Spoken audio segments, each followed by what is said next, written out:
दोस्तों अगर आप बीपीएससी इकोनॉमिक्स ऑप्शनल की तैयारी कर रहे हैं तो पिछले सालों के क्वेश्चन पेपर तो आपको सॉल्व करने ही चाहिए। तो ये क्वेश्चन है जो कि बीपीएससी में असिस्टेंट ऑडिटर ऑफिसर के एग्जाम में आया हुआ था। पिछले साल ही ये एग्जाम हुआ था, उसमें एक क्वेश्चन पेपर आया था जिसमें से पहला क्वेश्चन जो है 5 का ए, वो हम इस वीडियो के माध्यम से आपको सॉल्व कराने की कोशिश करेंगे। तो क्वेश्चन ये है कि describe the different measures of money supply as defined by central bank authority of India. यानी कि सेंट्रल बैंक के द्वारा जो मुद्रा की मनी को मेजर करने के लिए, मुद्रा की पूर्ति को मापने के लिए जो मेजर्स अप्लाई जाते हैं, यानी कि मुद्रा की पूर्ति के विभिन्न घटकों के बारे में इस वाली वीडियो के माध्यम से हम आपको समझाने वाले हैं। इसके अलावा ये 2 टॉपिक हैं, उसके बारे में हम किसी और वीडियो में डिस्कस करेंगे। फिलहाल हमारा जो फोकस रहेगा वो इस वाले पे रहेगा। तो दोस्तों मैं आपको ये भी बता देता हूं कि अगर आप किसी और कोर्स की भी तैयारी कर रहे हैं तो मुद्रा की पूर्ति के माप तो आपको उसके लिए भी तैयार करने चाहिए। तो ये सभी के लिए इक्वली रिलेवेंट वीडियो रहने वाली है। तो सबसे पहले हम शुरुआत करते हैं मुद्रा की पूर्ति का अर्थ तथा इसके माप से। तो यहां पे हम सबसे पहले समझते हैं कि आखिरकार मुद्रा की पूर्ति किसे कहते हैं, इसका अर्थ क्या है। देखिए, मुद्रा की पूर्ति एक स्टॉक अवधारणा है। तो यहां पे हमें यह समझना पड़ेगा कि स्टॉक अवधारणा और फ्लो अवधारणा में क्या अंतर है। बहुत ही सिंपल तरीके से समझ लीजिए। जब आप किसी भी चीज को मेजर करते हो एक समय बिंदु पर तो वो कहलाता है स्टॉक अवधारणा, और अगर आप किसी मेजर करते हो किसी को एक टाइम पीरियड पर तो उसको कहते हैं प्रवाह। मुद्रा की पूर्ति एक स्टॉक अवधारणा है क्योंकि मुद्रा की पूर्ति का माप हमेशा एक निश्चित समय बिंदु पे लगाया जाता है।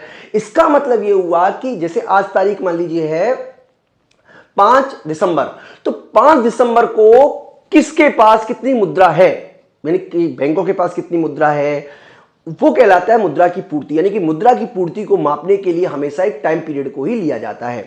तो मुद्रा की पूर्ति की देखिए डेफिनेशन क्या दी हुई है, पहले एक बार हम समझते हैं। मुद्रा की पूर्ति एक स्टॉक अवधारणा है, वो हमने आपको समझा दिया। मुद्रा की पूर्ति से आशय एक निश्चित समय बिंदु पर लोगों के पास मौजूद कुल मुद्रा के स्टॉक से है। अब यहां पे देखिए एक वर्ड आया है लोगों, दूसरा आया है कुल मुद्रा का स्टॉक। तो यहां पे हमें यह समझना पड़ेगा कि लोगों का क्या मतलब है और कुल मुद्रा के स्टॉक का क्या मतलब है। दोनों चीजों को मतलब हम समझते हैं। तो लोगों का मतलब यहां पर है इंडिविजुअल व्यक्ति से या संस्था से, जो इंडिविजुअल फर्म होती है, जैसे मान लीजिए एचडीएफसी बैंक है, उसकी बात हम नहीं कर रहे हैं। लेकिन जो संस्था है, जैसे मान लीजिए रिलायंस है, उसके पास कितना पैसा है, यानी कि जो व्यापारिक बैंक हैं उनके पास जो पैसा है वो हटा दो। केंद्रीय बैंकों को शामिल इसमें नहीं करते और सरकार को शामिल नहीं करते। इसके यानी कि व्यापारिक बैंक हटा दिया, केंद्रीय बैंक हटा दिया, सरकार हटा दिया, इसको अलावा सभी को हमने क्या माना, व्यक्ति माना है, लोग माना है। तो लोगों के पास जो मौजूद है मुद्रा का कुल स्टॉक, उसको बोलते हैं मुद्रा की पूर्ति। यानी कि मुद्रा की पूर्ति से आशय निश्चित समय बिंदु पर लोगों के पास मौजूद कुल मुद्रा के स्टॉक से है। अब कुल मुद्रा के स्टॉक में क्या क्या चीज आती है, एक तो आती है करेंसी, यानी करेंसी नोट और सिक्के, दूसरा है मांग जमा।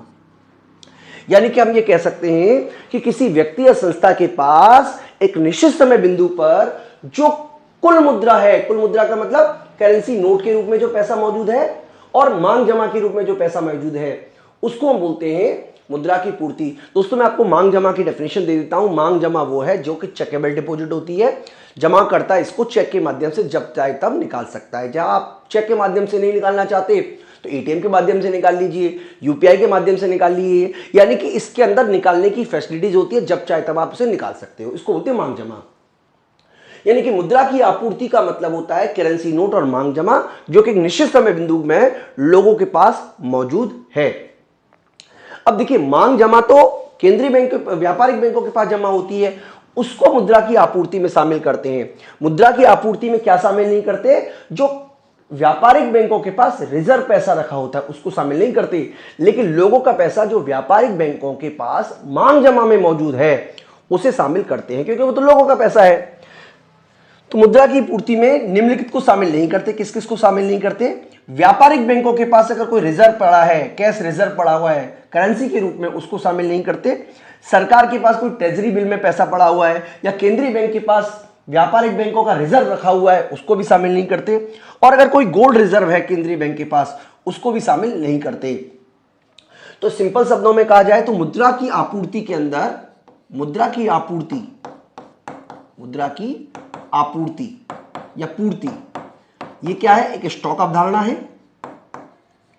इसके अंदर क्या किया जाता है, लोगों के पास मौजूद कुल मुद्रा के स्टॉक को, यानी कि कितनी लोगों के पास कुल मुद्रा का स्टॉक है एक निश्चित समय बिंदु पर, उसको मुद्रा की पूर्ति का माप कहते हैं, मुद्रा की पूर्ति कहते हैं। अब बात करते हैं मुद्रा की पूर्ति के माप की।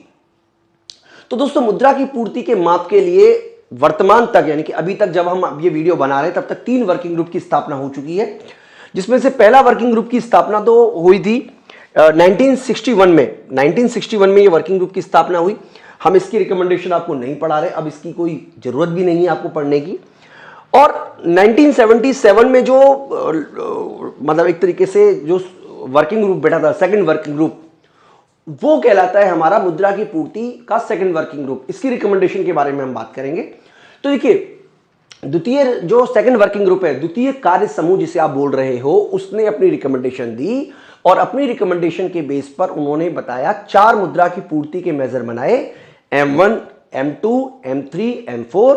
M1 सबसे ज्यादा तरल है, उसके बाद तरलता में M2 आएगा, उसके बाद तरलता में M3 आएगा, उसके बाद तरलता में M4 आएगा। यानी कि तरलता का एक तरीके से घटता हुआ क्रम है। सबसे ज्यादा तरल है M1, उससे कम तरल है M2, उससे कम तरल है M3, उससे कम तरल है M4।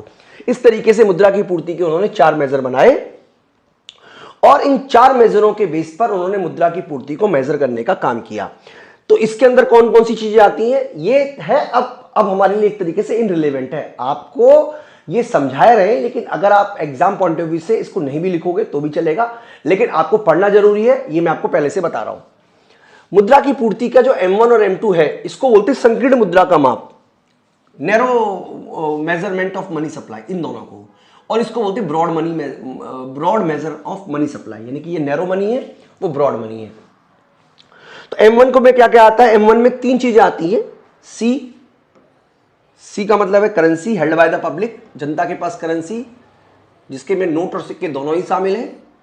डीडी का मतलब मांग जमा, यानी कि लोगों का या का वो जमा जो बैंकों के पास जमा है, यानी कि बैंक उसको मांगने पर उसको बैंक उसे वापस करेगी ही करेगी, उसे कहते हैं मांग जमा।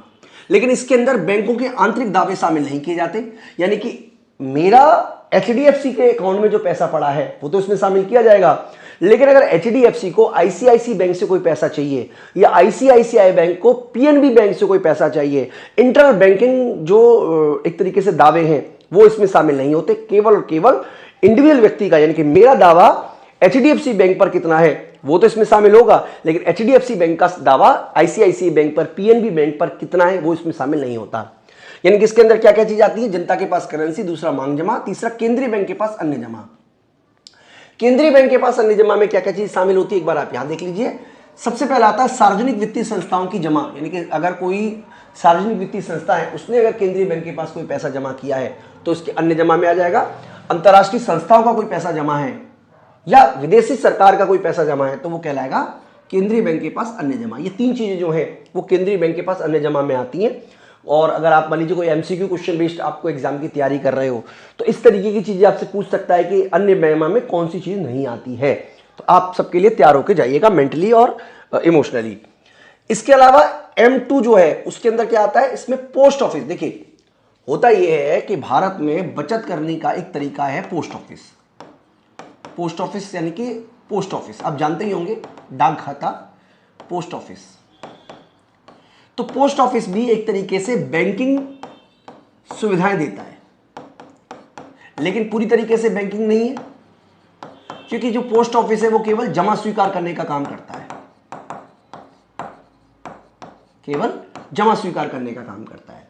पोस्ट ऑफिस में भी आप बचत खाता खुला सकते हो,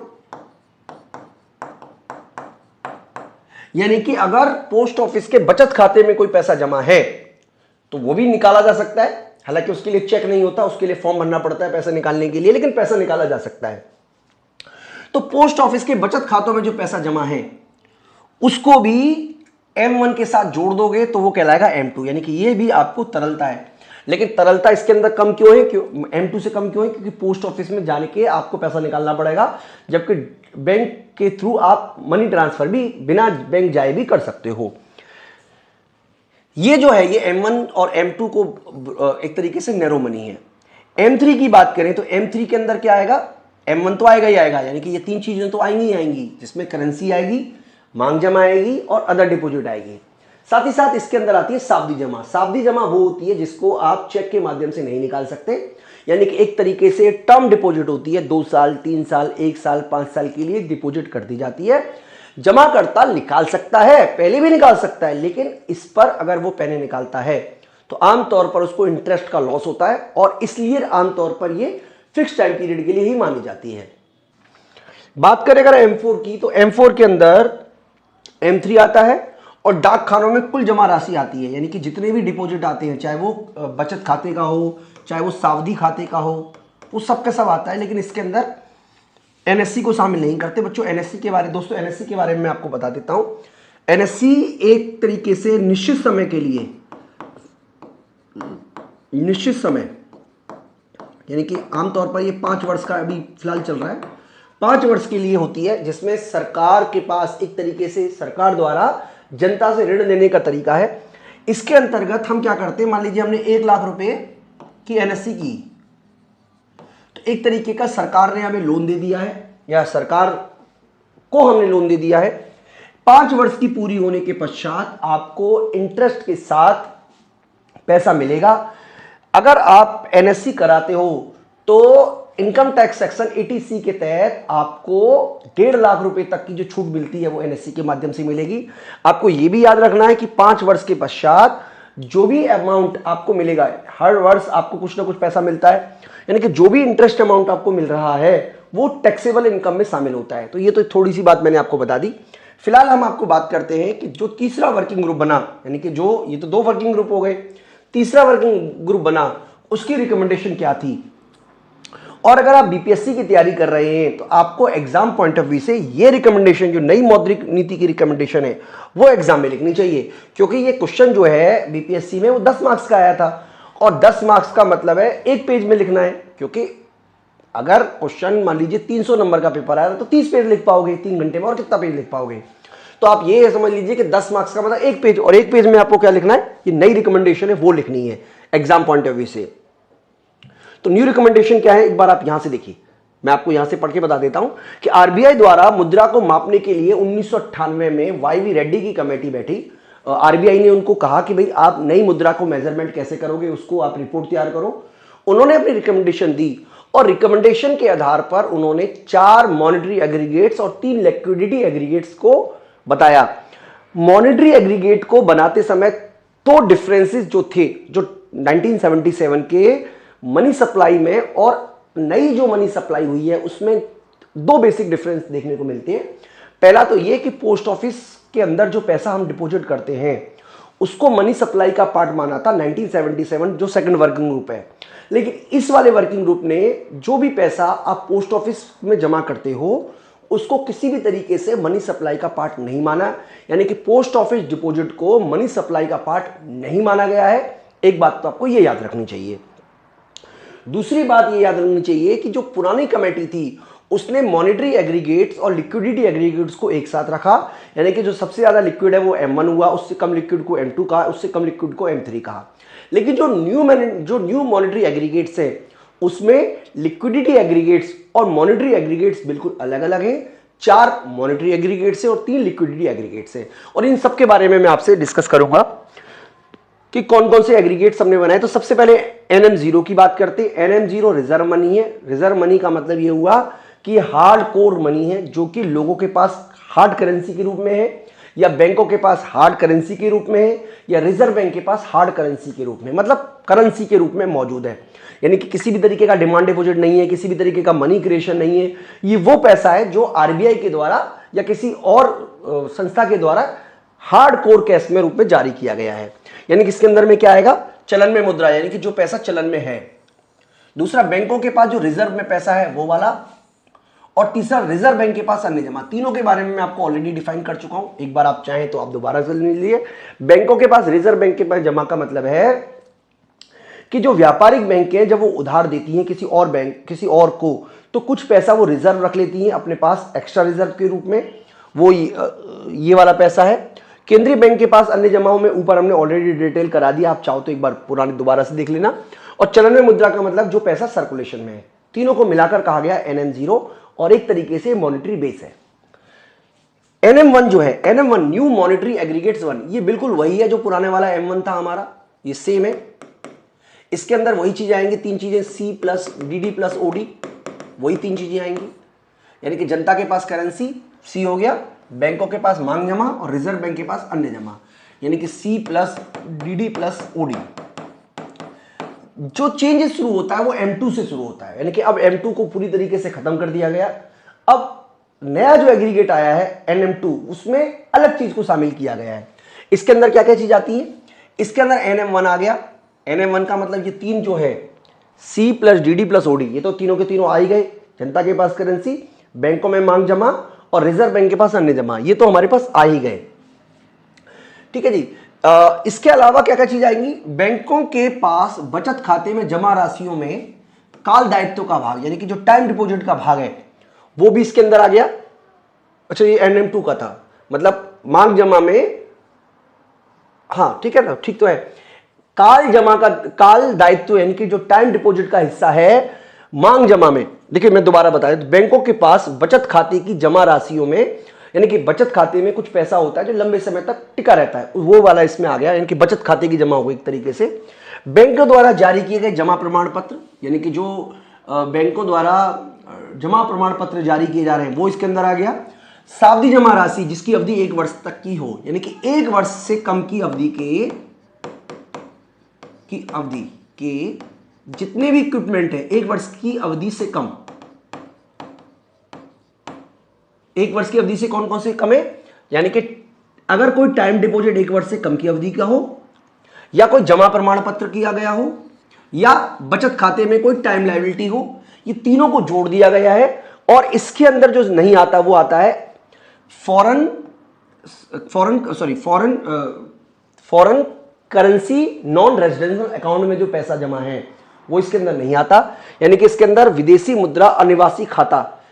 देखिए बहुत सारे ऐसे लोग हैं अनिवासी हैं जो भारतीय नहीं है, उनको भारत सरकार एक फैसिलिटी देती है कि वो विदेशी जो लोग हैं वो भारत में एक तरीके से टर्म डिपॉजिट करा सकते हैं और विदेशी करेंसी में करा सकते हैं, यानी कि उनके पास डॉलर है, उनके पास पौंड है, उनके पास यूरो है, तो इंडिया उनको ये फैसिलिटी देती है कि आप यूरो में या डॉलर में या पौंड में अपना पैसा हमारे देश में फिक्स डिपॉजिट कर सकते हो। और मान लीजिए अमेरिका में मिल रहा है 6% इंटरेस्ट, तो हम दे देंगे 6.5 या 7% इंटरेस्ट, यानी कि ज्यादा इंटरेस्ट आपको मिलेगा, उसको शामिल इसमें नहीं करते। तो ये एक तरीके का इसमें हो गया कि जो 1 वर्ष से कम अवधि के लिए है पैसा बैंकों के पास, वो इसके अंदर आ गया। NM2 में क्या आ गया, देखिए इसके अंदर आ गया सबसे पहले ये सारा का सारा NM2 आ गया, यानी कि जो 1 वर्ष की अवधि तक का सारा पैसा है वो इसके अंदर आ गया, प्लस 1 वर्ष से ज्यादा की अवधि का जो पैसा है बैंकों के पास वो इसके अंदर आ गया, यानी कि 1 वर्ष की अवधि तक जो आएगा वो आएगा NM2 में, 1 वर्ष से ज्यादा की अवधि का पैसा होगा वो आएगा NM3 में। बैंकों के साथ साथ इस बार इन्होंने गैर बैंकिंग वित्तीय संस्थाओं के पास जो पैसा है, गैर बैंकिंग जमाकर्ता वित्तीय संस्थान, यानी कि वो वित्तीय संस्थान होते हैं जो कि एक तरीके से आप कह सकते हो लोन देने का काम करते हैं, एक मिनट सॉरी, जमा करने का काम करते हैं। हाँ, मतलब ये वो वित्तीय संस्थान होते हैं, यहाँ पे मैंने लिखा भी हुआ है, एक बार आप देखेंगे तो बैंकिंग सुविधाएं देती हैं परंतु जमा स्वीकार नहीं करती, यानी कि ऐसी संस्थाएं जो जमा स्वीकार नहीं करती लेकिन बैंकिंग फैसिलिटीज प्रोवाइड कराती हैं, उनको बोलते हैं गैर बैंक जमाकर्ता वित्तीय संस्था। उनके द्वारा अगर कोई कॉल मनी है, कॉल मनी क्या मतलब होता है, ऐसा पैसा जिसको मांगने जाने पर वापस करना कंपलसरी है, दिया जाना कंपलसरी है, उसको इसके अंदर शामिल किया गया है, यानी कि उसको इसके अंदर शामिल करने की बात जो है वो आप समझते। तो एक बार हम दोबारा समझ लेते हैं। इसके अंदर क्या आएगा, NM2, यानी कि 1 वर्ष से कम अवधि के लिए जो बैंकों के पास पैसा जमा है, प्लस 1 वर्ष से ज्यादा अवधि का जो पैसा जमा है वो वाला इसके अंदर आ गया, foreign currency non residence account को छोड़कर, और गैर बैंकिंग जमाकर्ता वित्तीय संस्थाओं के पास कोई कॉल बोरिंग है उसको भी इसके अंदर शामिल कर दिया गया, यानी कि मांगे जाने पर पैसा वापस कर उसको इसके अंदर शामिल कर दिया गया है। तो इस तरीके से आपको क्या करना है, एग्जाम पॉइंट ऑफ व्यू से आपको न्यू एग्रीगेट मॉनेटरी एग्रीगेट को डिस्कस करना है, यही आपका मेन काम होगा। इसके अलावा जो लिक्विडिटी मेजर्स है एक बार आप उसको भी जरूर आप समझ लीजिए, 3 लिक्विडिटी मेजर्स है वो भी आपको एग्जाम में बताने हैं। इसके अंदर का जो आया है L1, L2, L3। L1 में आया है M3, यानी कि जो ऊपर वाला M3 है वो आ गया लिक्विडिटी में मेजर्स में। अब बैंकों का जो पोस्ट ऑफिस का पैसा है वो भी इसके अंदर अब आ गया। तो डाक खाना बचत बैंकों की कुल जमा राशि, यानी कि डाक खानों में जो पैसा जमा है उसको इसमें शामिल कर दिया गया है L2, L1 में। L2 में L1 तो शामिल है ही है, साथ में सावधि ऋण जमा, सावधि जमा और जमा प्रमाण पत्र भी शामिल होते हैं। किसके द्वारा? वित्तीय संस्थाओं के द्वारा, यानी कि फाइनेंशियल इंस्टीट्यूशन के द्वारा, जैसे सिडबी है, HDFC बैंक, HDFC है, IDBI है, ये बैंक नहीं है HDFC लिमिटेड, और नाबार्ड है। ये कोई जमा स्वीकार कर रहे हैं या लोन दे रहे हैं उसको भी इसमें शामिल करते हैं। और L3 के अंदर आ गया L2, यानी कि ये वाला, और गैर बैंकिंग वित्तीय संस्थाओं द्वारा जनता से प्राप्त की गई राशियां, यानी कि जो नॉन फाइनेंशियल इंस्टीट्यूशन है, NBFC जिसे आप बोलते हो, उसने अगर जनता से कोई जमा राशि प्राप्त की है तो उसको लिक्विडिटी मेजर्स में वो भी आ जाते हैं। तो इस तरीके से अगर आप देखोगे तो बहुत ही broader concept of money supply का बना दिया है। यानी कि एक तरीके से आप कह सकते हो कि मनी सप्लाई के अंदर ये जो कंसेप्ट है, मैं आपको क्वेश्चन दिखाऊं तो ये सारी की सारी चीजें शामिल हो गई हैं। तो दोस्तों अगर आप ये सब एग्जाम में लिखते हो तो मुझे उम्मीद है कि आपको 10/10 ही नंबर मिलेंगे, कोई भी कमी नहीं किसी तरीके की नहीं है, क्योंकि टू दी पॉइंट बात कीजिए। और मैं उम्मीद करता हूं कि आपको कंसेप्ट समझ में आया होगा। इस वीडियो में इतना ही। Thank you.